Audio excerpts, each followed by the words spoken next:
ഞാനിപ്പോൾ നിൽക്കുന്ന മയ്യനാട് SBI ATMൻ്റെ ഫ്രണ്ടിലാണ്. ഈ ബാങ്കിൻ്റെ സമയം കഴിഞ്ഞു കഴിഞ്ഞാൽ പണം നിക്ഷേപിക്കാനോ പിൻവലിക്കാനോ ഇവിടെ സാധിക്കുന്നില്ല. എന്താ കാര്യം? കാരണം മാസങ്ങളോളമായി ഇത് അടച്ചിട്ടിരിക്കുന്നു.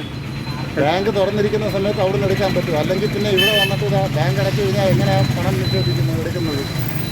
അപ്പോൾ ആ ഒരു ബുദ്ധിമുട്ട് ഭയങ്കരമാണ്. ഇവിടെ റീത്ത് വരെ കൊണ്ടുവച്ചതാണ് കഴിഞ്ഞ പ്രാവശ്യം. ആരാണ്?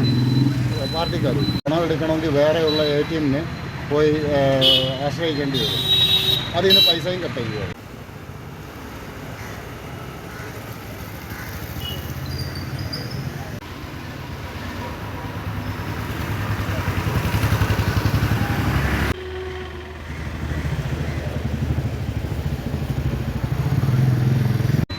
എന്തായാലും ബാങ്ക് അധികൃതരും ഇവിടുത്തെ എല്ലാ ജനങ്ങളും കൂടെ നോക്കി കണ്ടിട്ട് ഇത് എങ്ങനെയെങ്കിലും ഒന്ന് പെട്ടെന്ന് പ്രവർത്തിച്ച് കഴിഞ്ഞാൽ ഏറ്റവും നല്ലതായിരിക്കും.